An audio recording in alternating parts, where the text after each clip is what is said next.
जागतिक पर्यावरण दिनानिमित्त शिरवणे विद्यालयात भारतीय जनता पार्टी, भाजपा युवा मोर्चा आणि भाजपा महिला मोर्चाच्या वतीने वृक्षारोपण कार्यक्रमाचे आयोजन करण्यात आले होते। या कार्यक्रमात नवी मुंबई भाजप जिल्हाध्यक्ष राजेश पाटील, बेलापूर मतदारसंघाचे आमदार मंदा महात्रे तसंच भाजप कार्यकर्ते आणि पदाधिकारी मोठ्या संख्येने उपस्थित होते। या उपक्रमाअंतर्गत 15 ऑगस्ट पर्यंत 15,000 झाडे लावण्याचे महत्त्वाकांक्षी लक्ष्य ठेवण्यात आले आहे। यामध्ये विविध प्रकारची फळझाडे, औषधी झाडे आणि छायादार झाडांचा समावेश आहे। यामुळे परिसरातील हरित पट्टा वाढून पर्यावरणीय समतोल राखण्यास मदत होणार आहे। जागतिक पर्यावरण दिन दरवर्षी 5 जून रोजी साजरा केला जातो। या वर्षीचा पर्यावरण दिनाचा विषय जैवविविधतेचे संवर्धन आणि पर्यावरणाचे रक्षण हा असून निसर्गाच्या संवर्धनासाठी संदेश देतोय। झाडे आपल्या जीवनात ऑक्सिजन निर्मितीसह जलचक्र नियंत्रित करण्याचे, प्रदूषण कमी करण्याचे तसेच हवामान बदलाशी लढण्याचे कार्य करतात। त्यामुळे वृक्षारोपण ही काळाची गरज ठरते। कार्यक्रमाच्या निमित्ताने भाजपाने पर्यावरण संरक्षणाचा संदेश देत नागरिकांनाही मोठ्या प्रमाणावर झाडे लावण्याचे आवाहन केले। झाडे लावा, झाडे जगवा हा संदेश देण्याचं काम हे विद्यालय करत असतं। आज आमच्या नवी मुंबई जिल्ह्याचे अध्यक्ष डॉक्टर राजेश पाटील, आमचे माजी नगरसेवक आणि समितीचे सदस्य परिवार काशीनाथ पाटील, आमचे सगळे मंडळाचे अध्यक्ष, सगळ्या महिला, प्रिन्सिपल, टीचर या सगळ्यांनी मिळून आज जिल्ह्याचा, नवी मुंबई जिल्ह्याचा कार्यक्रम आणि आमचे पेडणेकर साहेब कोकण विभागाचे प्रमुख, या सगळ्यांनी मिळून आज इथे आम्ही जिल्ह्याचा कार्यक्रम पण वृक्ष लावण्याचा केलेला आहे। नुसतं वृक्ष लावायचं नाही तर ते जगवलं पाहिजे आणि पुढच्या वर्षी पण ते दिसलं पाहिजे।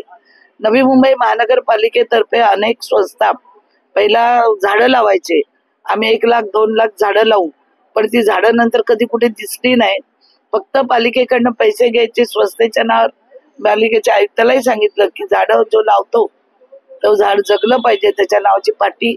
मी तर डॉक्टर राजेश पाटलांच्या पुढे जाऊन सांगेन की आपल्या विद्यार्थ्यांचा जेव्हा जेव्हा वाढदिवस असतो तेव्हा कुठेतरी एक झाड लावा त्या विद्यार्थ्याच्या नावाने, किंवा आपल्या जे टीचर आहेत त्यांच्या जन्मदिवशी ते लावून त्यांना जगवण्याची ती जबाबदारी द्या।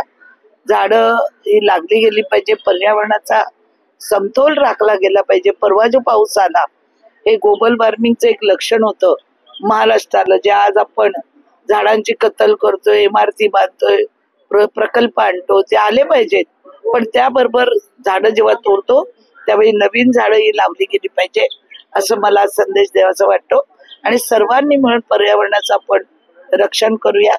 आणि डॉक्टर राजेश पाटलांना धन्यवाद देते की जिल्ह्याचा पहिला कार्यक्रम आज झाडं लावून लोकांच्या नावाने, शाळेच्या नावाने ही जे झाडं लावण्याचा त्यांनी कार्यक्रम घेतलाय, त्यांच्या सहकार्याने घेतलंय, सर्व पदाधिकाऱ्यांनी घेतलंय। मी सर्वांना मनापासून धन्यवाद देते। येणाऱ्या 8 दिवसात प्रत्येक ठिकाणी आपण प्रत्येक मंडळात झाडं लावा अशी मी त्यांना विनंती करत आहे। आज जागतिक पर्यावरण दिन आहे आणि जागतिक पर्यावरण दिनाच्या निमित्तानं आम्ही देखील या ठिकाणी नवी मुंबई भारतीय जनता पार्टी जिल्ह्याच्या वतीनं इथे वृक्षारोपणाचा आज कार्यक्रम ठेवलेला आहे।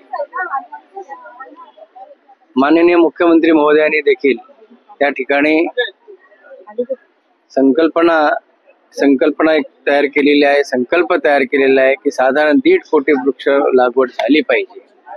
आणि त्याच अनुषंगानं आज पर्यावरण दिन आहे। आज आम्ही प्रातिनिधिक स्वरूपामध्ये वृक्षारोपणाची सुरुवात करतोय, परंतु नवी मुंबई जिल्ह्याच्या वतीनं, महिला मोर्चाच्या वतीनं आमचे वेगवेगळे प्रकोष्ठ आहेत, युवा मोर्चा आहे, सगळ्यांच्या माध्यमातून आम्ही 5-5 हजाराचं लक्ष त्यांना दिलेलं आहे। किती त्या ठिकाणी वृक्ष लागवड होते, किती आपण रुजवू शकतो, ह्या दृष्टिकोनातून आमचे हे प्रयत्न असणार आहेत। आणि ही प्रातिनिधिक स्वरूपामध्ये सुरुवात आहे। आपण वृक्षारोपण केलं पाहिजे याच्यासाठी जनजागृती देखील महत्वाची असते आणि त्याच अनुषंगानं आजपासून 15 ऑगस्ट पर्यंत वेगवेगळ्या ठिकाणी ज्या ठिकाणी आपल्याला वृक्ष लागवडीची संधी आहे त्या ठिकाणी आम्ही वृक्ष लागवड करण्याचा प्रयत्न करणार आहोत. इव्हन शाळा कॉलेजच्या माध्यमातून देखील आम्ही त्यांच्या शिक्षकांना विद्यार्थ्यांना आवाहन करणार आहोत की जशी आषाढी एकादशीच्या दिवशी वृक्ष दिंडी आम्ही काढतो तशीच दिंडी वृक्ष दिंडीच्या स्वरूपात अशी दिंडी निघावी जेणेकरून प्रत्येक त्या ठिकाणी असलेला नागरिक हा जागृत होईल. त्याची जबाबदारी आहे ती असं समजून जर एखादा वृक्ष आपल्या कुंडीत लावला, आपल्या बाजूला लावला, आपल्या सोसायटीत लावला, आपल्या एखाद्या रस्त्याच्या कडेला लावला, जिथं आपण येता जाता पाणी टाकू शकतो, अशी जर त्या ठिकाणी प्रत्येक नागरिकाने आपली जर भूमिका बजावली तर नक्कीच त्या ठिकाणी वृक्षारोपणाची जास्त मोहीम त्या ठिकाणी फास्ट झाल्यासारखं वाटेल आणि तो आमचा प्रयत्न आहे. आमचा तोच प्रयत्न आहे. जिल्ह्याच्या वतीनं आम्ही निदान 25,000 तरी झाडं लावण्यासाठी आम्ही प्रयत्न करणार आहोत आणि ती झाडं कशी रुजतील असा देखील प्रयत्न करण्याच्या दृष्टिकोनातून आमची एक त्याच्यावर कमिटी असणार आहे जी त्या ठिकाणी ज्या ठिकाणी आपल्या माध्यमातून वृक्ष लागवड केली असेल त्या ठिकाणी जाऊन प्रत्यक्ष ते पाहणी करतील आणि पाणीच्या माध्यमातून त्या ठिकाणी पाण्याची देखील व्यवस्था कशी करता येईल हा प्रयत्न आमचा असणार आहे. आम्ही नवी मुंबई महापालिकेच्या वृक्ष विभागाला देखील विनंती करणार आहोत, वन विभागाला देखील विनंती करणार आहोत कारण वन विभागाच्या अंतर्गत देखील डोंगराळ भाग आमचं जे पंचक्रोशीतील देवस्थान आहे वाघोबास्थान त्या देवस्थानच्या ठिकाणी प्रचंड जमीन आहे, ओसाड जमीन टाईप आहे. त्या ठिकाणी आम्ही वृक्ष लागवड ऑलरेडी केलेली आहे पण त्याच्यामध्ये पाण्याचा अभाव असल्यामुळं आम्ही इथून पाणी घेऊन जातो परंतु तो पाणी पुरेसा होत नाही म्हणून वृक्ष लागवड केल्यानंतर आम्हाला त्या ठिकाणी चांगला रिझल्ट मिळत नाही. आम्ही या वेळेला वन खात्याशी संपर्क साधलेला आहे आणि त्यांनाही विनंती केलेली आहे की आपण आपला जर तिथं स्टाफ नेमणूक केली तर त्यांच्या बरोबरीनं आमचे कार्यकर्ते भारतीय जनता पार्टीचे त्यांच्या बरोबर राहतील आणि आपला तो जी वृक्ष लागवड केली असेल ती प्रत्यक्ष त्या ठिकाणी पाणी दिल्यानंतर मोठी होतील असा आमचा त्या ठिकाणी प्रयत्न आहे. प्रत्येकाने ही स्वतःची जबाबदारी ओळखली पाहिजे. आपण नुसतं सांगतो ग्लोबल वॉर्मिंग आहे, प्रदूषण वाढतोय, वेगळ्या आपण त्या ठिकाणी गप्पा मारतो, मग आपली जबाबदारी काय आहे? आपल्याकडून प्रदूषण होऊ नये, आपल्याकडून त्या ठिकाणी एक वृक्ष लागावा अशा पद्धतीची ही जनजागृती प्रत्येकामध्ये झाली पाहिजे. बघा एक उदाहरण तुम्हाला देतो. जेव्हा इराक मधलं युद्ध त्या ठिकाणी आपण पाहिलं तर त्यावेळेला त्यांच्या तेलाच्या ज्या खाणी होत्या, विहिरी होत्या त्या जळाल्या, त्याच्यातून जे त्या ठिकाणी कार्बन निघालं तर तुम्ही वाचनात तुमच्या आलं असेल 18 वर्षापूर्वीची गोष्ट.